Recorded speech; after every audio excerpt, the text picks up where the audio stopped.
नमस्कार, मैं हूं मुकेश सिंह सेंगर।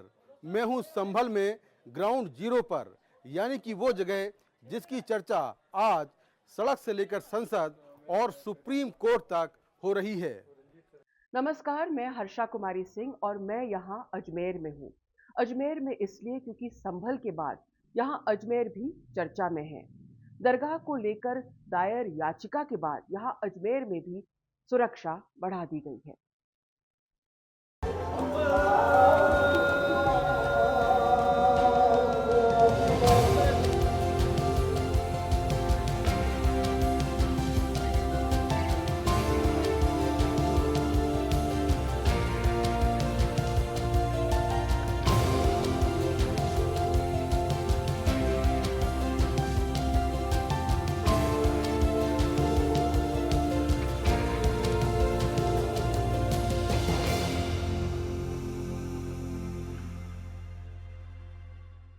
संभल में ये वही जगह है जहां रविवार को बड़े पैमाने पर हिंसा हुई।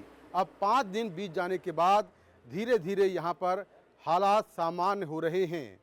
संभल से लेकर सुप्रीम कोर्ट तक सबकी नज़र इस मामले पर थी। मैंने यहां दिन भर अलग अलग लोगों से बात की। इस विवाद से जितने भी लोग जुड़े हुए थे सबसे बात की। उनमें चाहे स्थानीय दुकानदार हों, स्थानीय लोग हों या फिर मस्जिद कमेटी से जुड़े हुए लोग हों, और सबके मन की बात जानी। हमारे लिए ये भी जानना जरूरी है कि आज सुप्रीम कोर्ट में क्या हुआ है, क्योंकि जो कुछ सुप्रीम कोर्ट में हुआ है उसका असर अजमेर पर भी पड़ सकता है। आखिरकार सुप्रीम कोर्ट ने ऐसा क्यों कहा है कि सर्वे करने वाले एडवोकेट कमिश्नर की रिपोर्ट सील कवर में दाखिल होनी चाहिए। पहली रिपोर्ट में हम आपको बताएंगे कि संभल के मामले में अब गेंद हाई कोर्ट के पाले में क्यों है। संभल में जिस वक्त जुमे की नमाज से पहले चाक चौबंद सुरक्षा इंतजाम दिख रहे थे, उसी वक्त सुप्रीम कोर्ट की तरफ से बड़ा फैसला आया। सुप्रीम कोर्ट ने संभल की शाही मस्जिद के मामले में निचली अदालत को आगे सुनवाई ना करने को कहा। सुप्रीम कोर्ट ने कहा कि जब तक इलाहाबाद हाई कोर्ट कोई आदेश जारी ना करे, तब तक निचली अदालत सुनवाई ना करे। साथ ही सुप्रीम कोर्ट ने मुस्लिम पक्ष को हाई कोर्ट जाने को कहा है। सीजेआई संजीव खन्ना और जस्टिस संजय कुमार की बेंच ने शाही जामा मस्जिद की तरफ से दाखिल याचिका पर कहा कि संभल जिला प्रशासन सुनिश्चित करे वहां शांति और सद्भाव बना रहे। सीजेआई ने कहा कि हमें पूरी तरह से तटस्थ रहना होगा और सुनिश्चित करना होगा कि कुछ भी अप्रिय ना हो। क्या कहें इसको, ये आप लोगों के लिए सेटबैक है या उनको नहीं, राहत मुझे तो है? कोई सेटबैक नहीं लगता है, ना किसी के लिए कोई राहत लगती है। एक नॉर्मल सी चीज़ है। पहली बात तो हमने मेंटेनेबिलिटी प्रश्न उठाया था और सुप्रीम कोर्ट ने भी यही बात कही कि आप इस मामले को हाई कोर्ट में चैलेंज करिए। तो उनको ये कहा गया है कि जो मस्जिद कमेटी है कि आप इस मामले को ऑनरेबल हाई कोर्ट में चैलेंज करिए, और अगर आप अपनी याचिका दायर करते हैं तो 3 वर्किंग डे के अंदर उसकी सुनवाई हो। साथ ही साथ कोर्ट ने तब तक के लिए रोक लगाई है जब तक हाई कोर्ट में याचिका दायर नहीं करते हैं। रोक किस पे लगाई है? ट्रायल कोर्ट की प्रोसीडिंग पे। ट्रायल कोर्ट की प्रोसीडिंग की अगली डेट कब है? 8 जनवरी। तो 8 जनवरी तक तो ट्रायल कोर्ट वैसे ही नहीं प्रोसीड करने वाला है, और उससे पहले ये याचिका भी दायर करने वाले हैं। और हाई कोर्ट को कहा है कि जैसी याचिका दायर हो जाएगी उसके बाद वो डिसाइड करेंगे कि ट्रायल कोर्ट प्रोसीड करेगा फर्दर कि नहीं करेगा। कोर्ट ने अपने आज के ऑर्डर में स्पष्ट कर दिया है that we are not expressing any opinion on the merits of the case. हम इस मामले की मेरिट्स पे कोई बात नहीं कर रहे हैं। तो मेरिट्स क्या है वो तो हाई कोर्ट में सुना जाएगा। जो जहां पे 19 नवंबर का ऑर्डर जब ये चुनौती देंगे, हमने कैविट फाइल कर रखा है, वहां पे अपनी बहस रखेंगे। तो मुझे तो कोई इसमें रिलीफ दिखती नहीं है, पर अगर किसी को रिलीफ दिखती है तो उनके लिए बधाई की बात।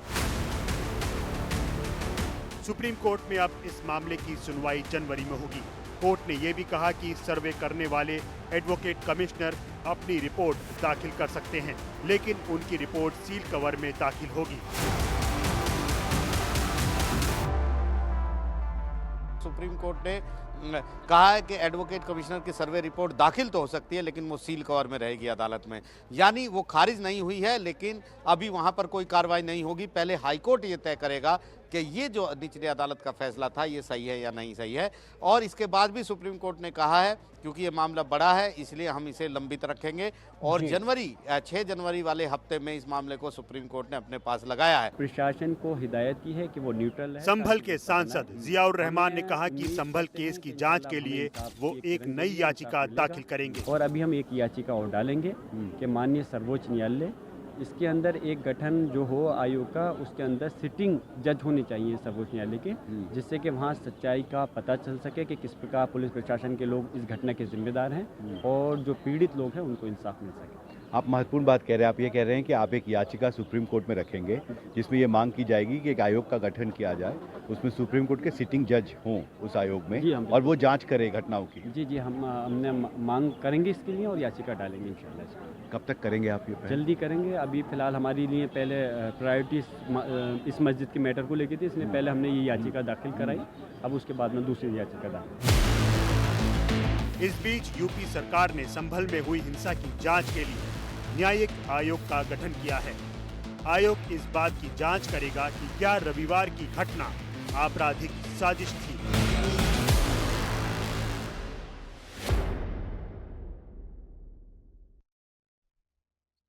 सुप्रीम कोर्ट के आज के फैसले के बाद वाकई कहा जा सकता है कि गेंद हाई कोर्ट के पाले में है, लेकिन सुप्रीम कोर्ट ने यह भी कहा है कि अजमेर से लेकर संभल तक सौहार्द और शांति कायम रहे।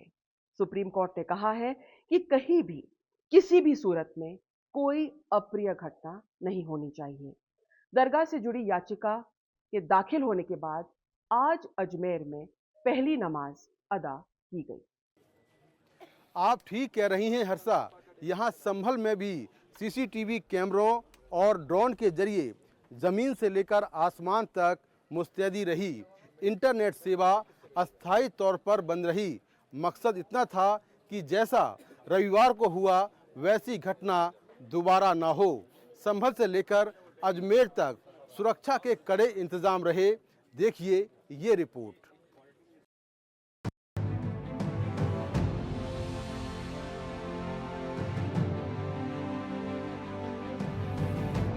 जो रविवार को हुआ दोबारा शुक्रवार को ना हो, इसी कोशिश में संभल में कड़े सुरक्षा इंतजाम किए गए थे। पीएसी की 15 कंपनियां, आरएएफ की 2 कंपनियां, 10 जिलों की पुलिस, दंगा विरोधी दस्ते की तैनाती तो थी ही, ड्रोन और सीसीटीवी कैमरों से भी संवेदनशील इलाकों पर नजर रखी जा रही थी। इसके अलावा बीएनएस यानी भारतीय न्याय संहिता की धारा 163 के तहत 4 से अधिक लोगों के इकट्ठा होने पर पाबंदी और इंटरनेट सेवा अस्थायी रूप से बंद रखने जैसे एहतियात भी बरते गए। मस्जिद के बाहर नमाज की अनुमति नहीं दी गई। सर, हमसे इस बात की निगरानी कर रहे हैं कि सुकून से शांति बनी रहे, सब लोग आएँ, नमाज पढ़ें सुकून से और सुकून से चले आएँ, अपने अपने घरों में जाएं। जो मार्केट कुछ बंद हैं वो अब नमाज पढ़ने के बाद वो लोग जाएंगे, मार्केट खोलेंगे। प्रशासन का पूरा सहयोग हमारे साथ है, कोई दिक्कत नहीं, कोई किसी तरह का कोई भय नहीं है हमें। जुमे की नमाज शांतिपूर्ण तरीके से गुजरने के बाद प्रशासन ने क्या कहा वो भी सुन लीजिए।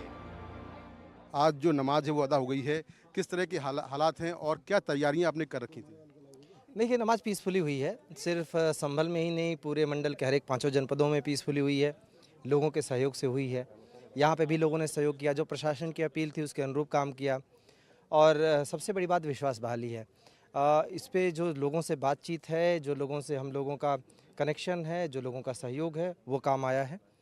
फोर्सेस तैनात हैं अपनी जगह, जो अगर कहीं अनटुवर्ड्स किसी इंसिडेंट को रोकने के लिए। पर सबसे इम्पॉर्टेंट चीज़ है लोगों का भरोसा होना, लोगों का सहयोग होना। और थैंकफुली धीरे धीरे वो सारी चीज़ें नॉर्मल हो रही हैं। सर, तैयारियां क्या हुई थी आज इसको लेकर और क्या कुछ इंतजाम किए गए थे आपकी ओर से? तैयारियां तो हर तरीके की हमने की थी, जो भी संभल था। ड्रोन कैमरे से लेकर, मतलब फोर्सेज तो थी ही थी, 16 कंपनीज, एडिशनल फोर्सेज भी स्टैंड बाई पे थी। इसके अलावा लोकल फोर्सेज थी। जो छतों पर आप देखेंगे पुलिसकर्मी तैनात किए गए हैं। ड्रोन कैमरा भी है। और बाकी कई सारी जगहों पर जो हमने सीसीटीवी कैमरों से लगाए हर तरीके की चीज़ें व्यवस्था की थी, इंटेलिजेंस के लोगों को लगाया था, पर सबसे बड़ी बात है लोगों से इनपुट हमें मिल रहा था और ये सबसे इम्पॉर्टेंट चीज़ है। इसके पहले हमने संभल में दुकानदारों से बात की। दुकानें बंद करने की वजह है, एक तो आज जुम्मा है, आज के दिन मस्जिद पास में ही 100-200 मीटर की रेंज में है और बैरिकेडिंग वगैरह हुई हुई है चारों तरफ से।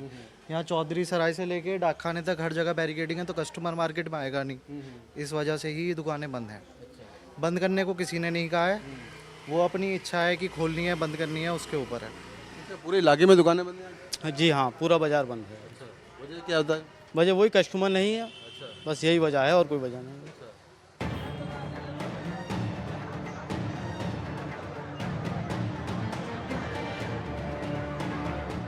अजमेर में भी ख्वाजा की दरगाह के अंदर और बाहर नमाज अदा की गई। इस मौके पर बड़ी संख्या में पुलिस बल मौजूद रहा। दरगाह के सभी 10 दरवाजों पर पुलिस की तैनाती रही।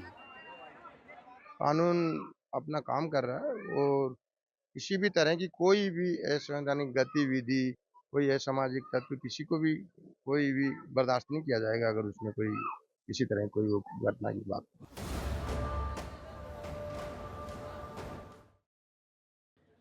अब वक्त है एक ब्रेक का। ब्रेक के बाद भी संभल और अजमेर से ये खास बुलेटिन जारी है।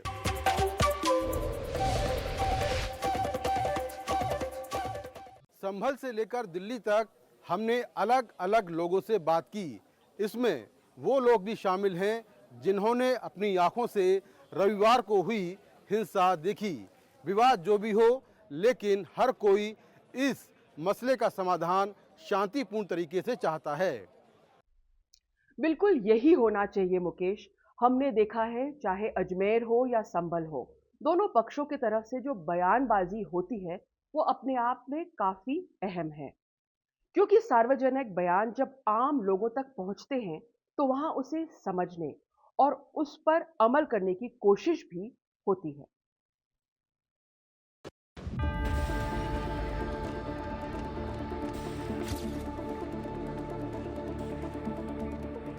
इत्तेहाद मिल्लत काउंसिल के अध्यक्ष मौलाना तौकीर रजा को यूपी की बरेली पुलिस ने उस वक्त हिरासत में ले लिया जब वो संभल जाने की कोशिश कर रहे थे। इस बीच मुस्लिम पर्सनल लॉ बोर्ड के सदस्य मौलाना खालिद रशीद फिरंगी महली ने कहा है, सुप्रीम कोर्ट के फैसले से इंसाफ की उम्मीद जगी है।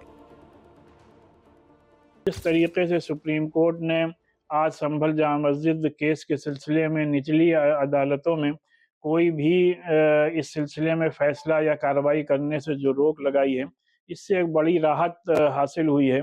और जिस तरीके से सुप्रीम कोर्ट ने मुस्लिम साइड को हाई कोर्ट में अपने केस को ले जाने की परमिशन दी है, इससे भी उम्मीद है कि वक्त रहते इंशाअल्लाह इंसाफ मिलेगा। और सुप्रीम कोर्ट का ये भी कहना एक बड़ा कदम है कि हर हाल में वहाँ पर संभल में लॉ एंड ऑर्डर को मेंटेन रखा जाए। सुप्रीम कोर्ट के फैसले पर राजनीतिक दलों की क्या प्रतिक्रिया है, आपको सुनाते हैं। इस किस्म के विषय अगर आप देखेंगे तो देश में शायद ऐसे 4,000 इलाके होंगे जहां एक ही किस्म के लोकल विषय उठा के कि हम इसको कोई मंदिर वहां थे वगैरह कह के हमारे देश की जो सोशल हार्मनी है, जो समाज के अंदर हम जो भाईचारा होना चाहिए, ये सबको बर्बाद कर सकते हैं। मेरे ख्याल में अभी तो भविष्य के बारे में सोचने का वक्त आया है। हम बिल्कुल इस किस्म की चीज़ें करना ठीक नहीं है। माननीय उच्च न्यायालय ने जो आदेश दिया उसका पालन होगा। माननीय उनसे बड़ा तो सर्वोच्च है और उसका पालन होगा, जैसा उन्होंने कहा वैसे ही होगा। इस बीच संभल हिंसा को लेकर इलाहाबाद हाईकोर्ट में याचिका दाखिल की गई है। याचिका हजरत ख्वाजा गरीब नवाज वेलफेयर एसोसिएशन महाराष्ट्र के सचिव मोहम्मद यूसुफ की ओर से दाखिल की गई है।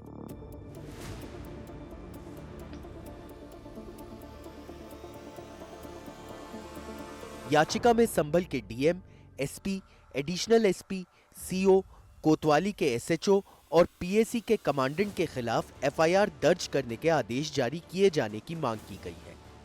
याचिका पर अगले हफ्ते सुनवाई होने की संभावना है।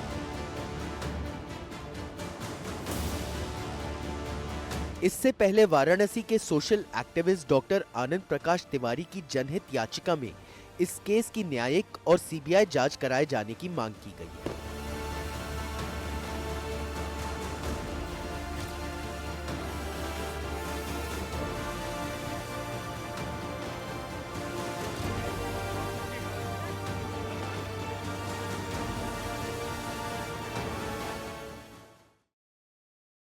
तो क्या सही क्या गलत, इस पर ध्यान दें, अफवाहों को नज़रअंदाज करें और खबर वही देखें जो भरोसेमंद हो।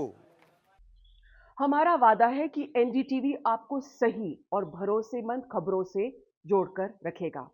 फिलहाल अजमेर और संभल से इस खास बुलेटिन में इतना ही। एनडीटीवी पर खबरों का सिलसिला जारी रहेगा।